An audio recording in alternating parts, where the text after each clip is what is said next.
about this. At least after two kids have birthdays, he have another birthday. He goes off the he go off the deep end. Oh no. Yeah, that is what I call donezo. Getting up, that's got to be complete over with. Cause no, every 2 to 2.5 years you want to go crazy. I'm not about to be bothered with you. And you know what I said? I said, you know what? This is the thing with Kanye. Kanye knows that he's bipolar. He knows that he needs the medication to stay, to stay grounded, to stay in his right mind. So when you make a conscious choice, like I'm feeling good, not seeing your therapist, not taking your medications. When you make a conscious choice not to stop taking your medications, and people are saying, and okay. And I get people to say, I'm going to send my prayers to him, and I wish him the best. Let me say this. I wish no harm to Kanye whatsoever at all. But I have to look at other people who've been in the public eye. Like Amanda Bynes. Amanda Bynes, she's an actress, and Amanda Bynes had a public, meltdown, breakdown. She did. But you know what? Her parents, got conservatorship, for her. She knew she had to take medications. And this has been a long time. You haven't heard anything negative, right, lately about Amanda Bynes in years, right? Mm-hmm. Because she understands that she has a problem, and in order for me to stay level, I need to take these meds. So Kanye, why do you feel like you don't have to, and if other people have similar issues, they're on their meds? That's why I said it's really hard to have sympathy for somebody when you know what you need to do. You know what you need to do. That needs to be a good, clean break.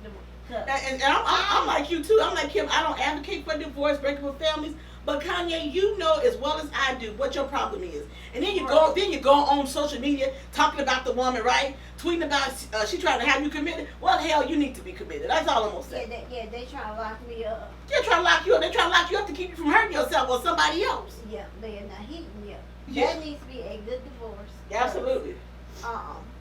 And then.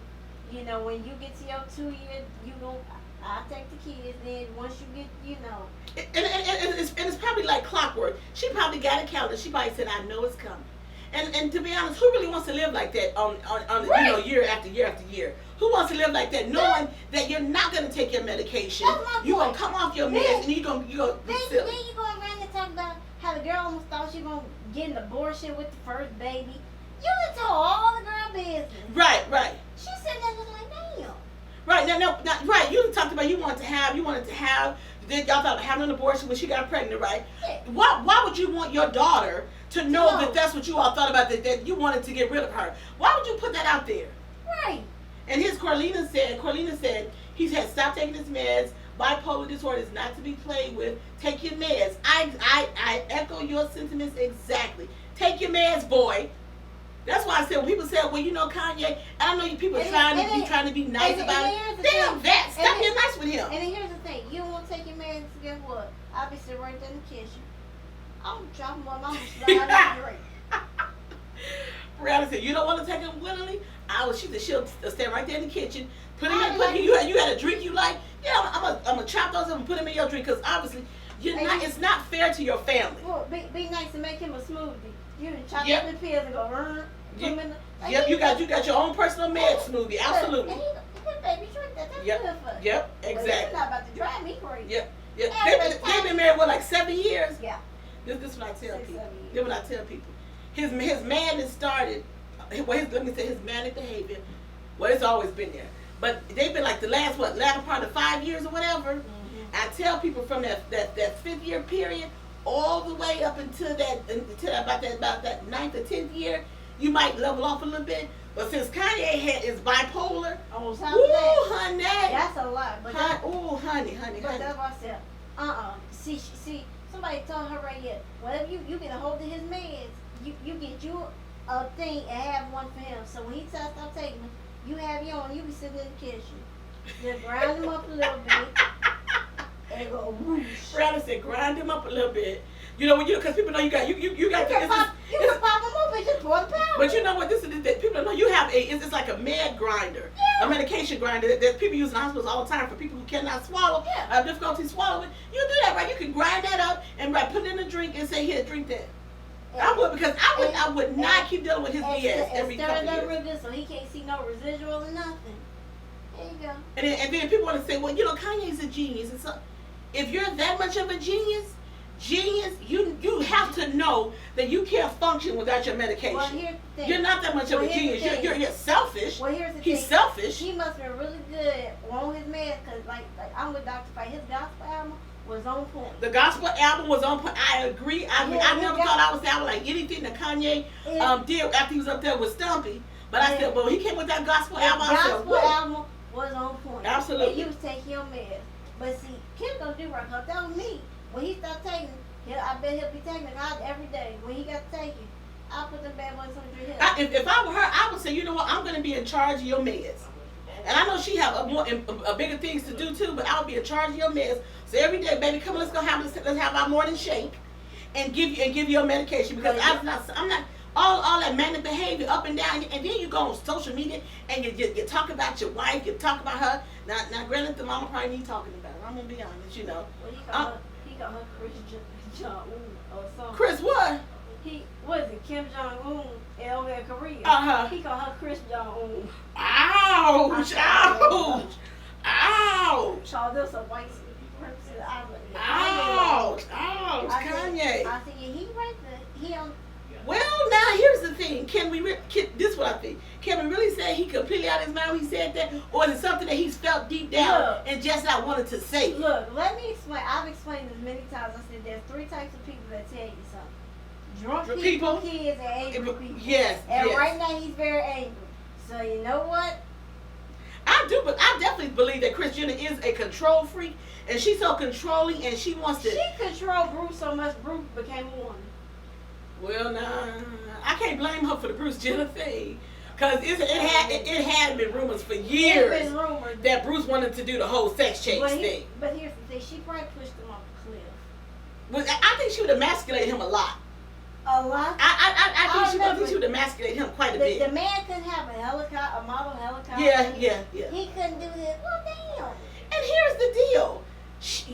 You, Kris Jenner, you didn't have anything really until you married Bruce Jenner. I mean, you was okay with the lawyer that, you know, but you really not right, Rob Kardashian, but you really want all that until you married Bruce Jenner. And then, well, let me correct myself. You all were really had no promise until Kim made the sex video. And then Ray J released the sex video. That's how that really came to me. I told you they all rolled her back. They rolled her back to start. Literally, and they did. They rolled. And I'm just saying. Let's just say they just rolled her ass. And I'm just saying, I don't know what the whole deal with the sex tape was. I saw it wasn't nothing special. Ray J did more than work. Well, you can kind of imagine that, right? Because you can Brianna said in the sex tape. I personally have never seen the sex tape. I saw it.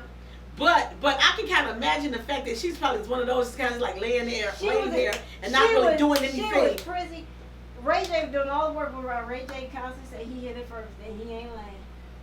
Well, when did Ray J hit it from the front to back to side? Like I said, I personally have never seen the video. Well, how did Ray J hit it? I just want to know. Look, I ain't getting into all that. People gotta watch the video. Look, now they want to charge you to see the video.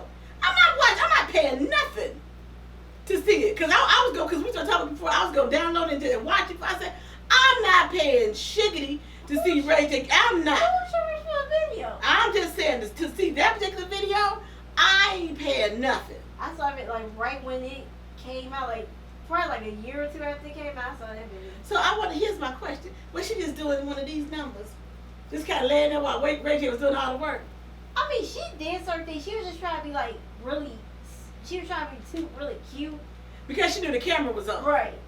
And she was performing for the camera. Yeah, but I mean. Look here. Okay. I'm doing no sex tape. I'm up with nobody. I don't give a damn. If you say, well, it's just between us. No.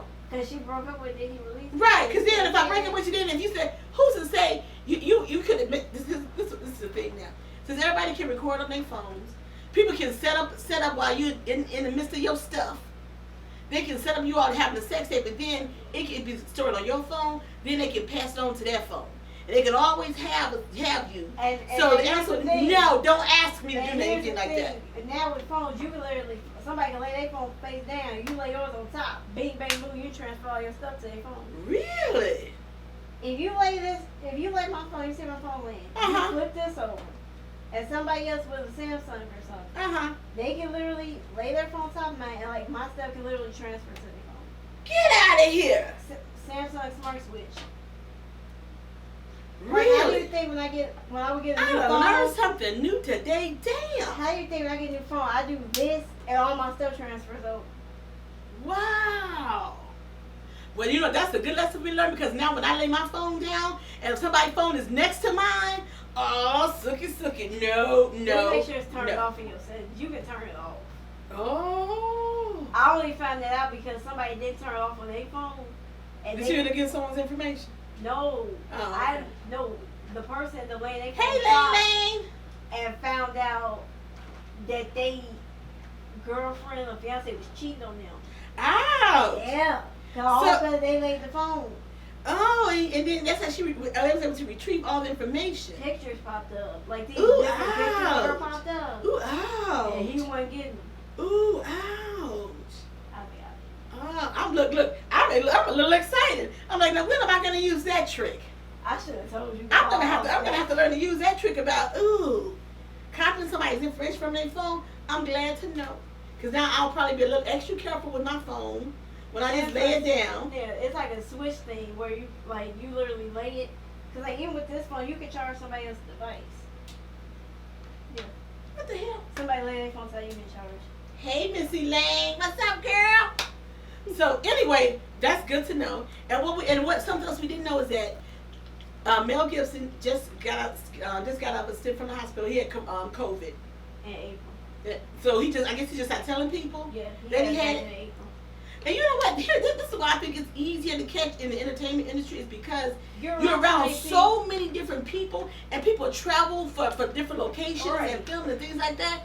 It's uber easy to catch in the entertainment industry. So you have to be super, super careful, like who you have around. You cannot have. I'm curious as to see how, like, when it comes back, if we're gonna have a new season of NCIS LA. If anybody knows me, knows I love my. They're gonna be on, like, cause they got protocols for like production sets and everything. So they're gonna be able to film, like, a lot of it's not gonna be like close contact, cause you can see now even on the soap operas. Because that's what I was getting ready to say. The Bold and the Beautiful is back. They got new episodes. Right. And you see that they're like apart. There's really no like kissing scenes or anything. I was going to tell you about that when I saw, because I caught a little bit of it last week. And I just said, wow, you can really tell there's there's social distance. General Hospital is back in production this week. But I mean, it's a soap opera, so how is it really gonna look for me? I'm gonna need at some point to see like a smooch or a slap or something. At some point, I'm gonna have to see something. Elaine, you always late. Hot LOL. She said I'm late. What's the conversation? Well, Elaine, we were talking. Here, before we finish this segment, I just have to say that Congressman John Lewis, his body has arrived in D.C. He's lying in states in you all D.C. hear Brianna? He's gonna be there for 2 days before. No, don't put it on me. He's gonna be there for 2 days before he's laid to rest in Atlanta. And he's not Atlanta. I know, Atlanta, and he's not in the rotunda. He's on the Capitol steps. Okay. And so people can go down Black Lives Matter Plaza. Okay. To see him, and I know that's driving Stumpy crazy. It don't take much to drive that SOB crazy. Well, the fact that he's the first black politician to lie in state in D.C. Okay. I didn't know that. I thought it was somebody else. And they're coming down Black Lives Matter Plaza. He might stroke himself out tonight. Well, you know, shut up. I'm not going to say it. Shut up. Just hold your tongue, sister. Okay, we're going to pause and we're going to go back into some music for a couple of songs. And then Dr. Fight should be on. And then Dr. Fight will come and join us. And our conversation is going to be really interesting, Elaine. So all you missed, really, Elaine, was our rehash of trending topics. And so when we come back, we're going to have our main conversation. Dr. Fight will join us, and it shall be an interesting one. Who we got this? Dave.